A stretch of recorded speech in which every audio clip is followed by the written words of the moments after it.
Welcome to the second part of One Man's Faith today.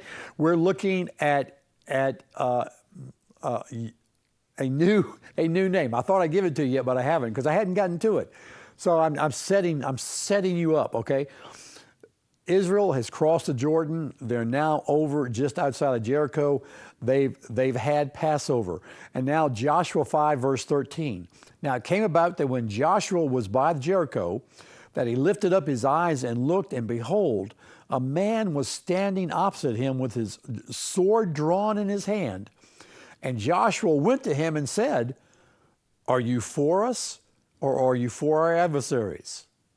Interesting. One man, I guess that means nobody else was around Joshua at the time when he saw this man. Don't know. It doesn't say. I mean, why would anybody come up into the camp of Israel with a sword drawn if they weren't for them? But he's asking. Verse 14, and he, the man, said, "No, rather I indeed come now as the captain of the host of the Lord." And Joshua fell on his face to the earth and bowed down and said to him, "What has my Lord to say to his servant?" And the captain of the Lord's host said to Joshua, "Remove your sandals from your feet, for the place where you are standing is holy ground." The term used here at the beginning of verse 14, "No, rather I indeed come as the captain of Sabaoth Yahweh." Sabaoth Yahweh, the host of the Lord. Normally it's the reverse, but because he's saying he's the captain of the host of the Lord, in most of the other places you will see it Yahweh Sabaoth. Okay, Sabaoth. It's T-S-A-B-A-O-T-H. Okay, it does not mean Sabbath. Okay, Sabaoth does not mean Sabbath. It means host, or in this case, Sabaoth with the O-T-H is the plural of the singular word Sabah, which means host. So Sabah is host, Sabaoth is hosts, plural, okay? And he's recognized as the host of the Lord. And so most places you will see the word Sabaoth, it's with an S. I think we just got lazy because we don't like TS. You know, the word is actually, the singular word is T-S-A-B-A,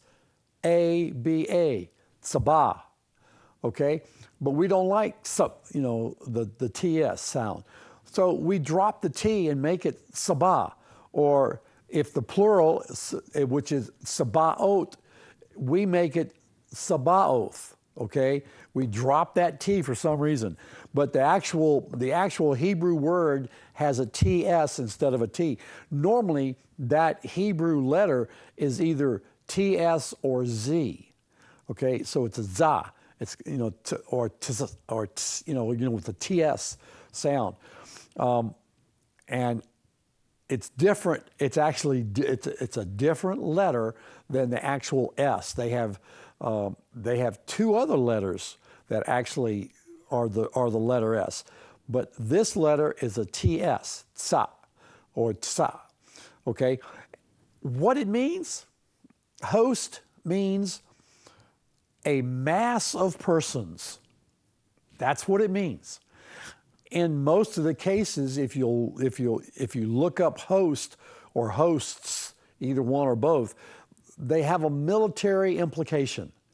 Okay, an army. Okay, an army, and that's what's being said there, that he is the captain of you. We can actually put in, "I am the captain of the armies of the Lord." Okay, for host. Now, I just want to show you. It's used in other ways too. It's not just used as a military term. Matter of fact, you've got to kind of read the context in Exodus 6. Exodus 6 It says, it was the same Aaron and Moses to whom the Lord said, bring out the sons of Israel from the land of Egypt according to their hosts, Sabaoth. Okay? Bring them out according to their hosts. Now, that sounds strange. Bring them out according to their hosts? But that's what the word is. You could say armies, but they're still slaves in Egypt. So we can't use the word army. I think the term I would use here is tribes, okay? Because they have their families, okay? Simeon, Manasseh, Joseph, Reuben, Judah. You know, those are the families or the tribes of Israel. And so we could translate it there as bring the sons of Israel out from the land of Egypt according to their tribes, okay? Bring them out, in their order of tribes. So that's one way to look at it. This term is used, Sabaoth, is used over 200 times in the Bible, almost 300 really. You'll find it mostly in the prophets. In Isaiah, it's used 59 times in 61 chapters. 59 times, in 66 chapters. It's used 80 times in Jeremiah, which I believe has 41 chapters. 9 times in Amos, 12 times in Haggai, 46 times in Zechariah, Z-E-C-H, which I believe has 12 or 14 chapters, and 24 times in Malachi, which only has 4 chapters. Can you look at that? That's over 6 times in 4 chapters, in each of the 4 chapters. The word Lord of hosts, Yahweh Sabaoth, okay?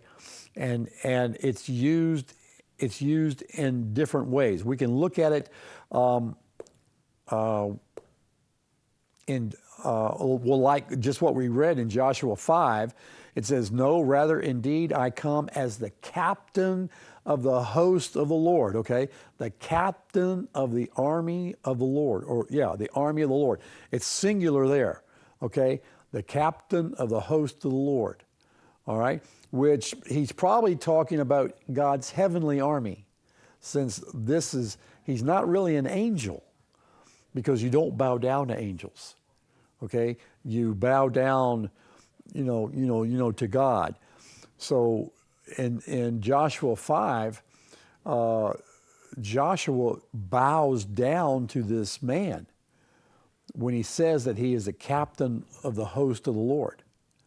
And I lost my train of thought. He bows down to the captain of the host. He wouldn't have bowed down to an angel. Or if he had, as in Daniel said, stand up. Okay? So it's the host, and it's a singular host, so he's talking about the heavenly army. In Samuel 1:3, we have, it says, now this man would go up from his city yearly to worship and to sacrifice to the Lord of hosts. To the Lord of hosts? He would sacrifice and worship to the Lord of hosts? What could that, who are we talking about? Well, this is Elkanah, whose wife was Hannah, who was barren, and she went and she prayed to God and said, God, would you give me a kid? And if you do, I'll give him to you. And she had Samuel, okay? And so Elkanah was a godly man, because it says yearly he goes up to sacrifice and to worship to the Lord of hosts. Well, what host would this be? What host came out of Egypt? I believe this is God's earthly host, or God's earthly tribes, or God's earthly army, if you want to consider it that way. And in 1 Samuel 15, verse 3, it says, thus says the Lord of hosts, I will punish Amalek for what he did in Israel. So we could say, thus says the Lord of God's armies, or the Lord, yeah, armies, the Lord of God's armies, which I believe includes all armies, heavenly and earthly armies. He is the God, He is the Lord, the God of God's armies. I will punish Amalek for what he did in Israel. And even David understood who this was.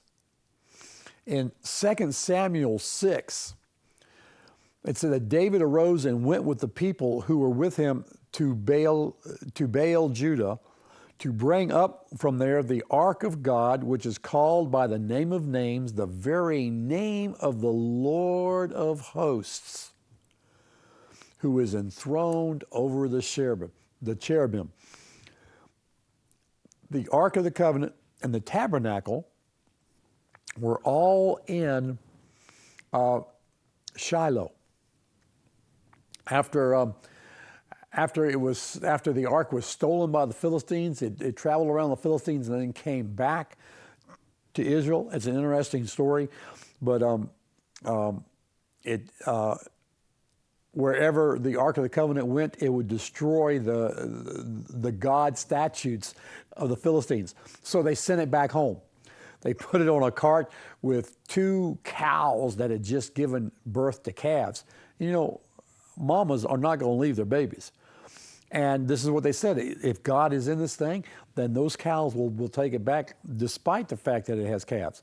And that's exactly what happened. They mooed and mourned all the way back, but those cows brought the Ark of the Covenant back, and so they put it back into the tabernacle and they left it at Shiloh. Years later, now David has built a tent for the Lord in the city of David, or in Jerusalem.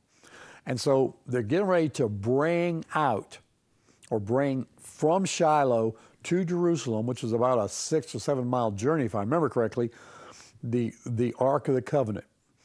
And this says that David arose and went with the people who were with him to Baal Judah to bring up from there the Ark of God, which is called the name of names, the very name of the Lord of hosts, Yahweh Sabaoth.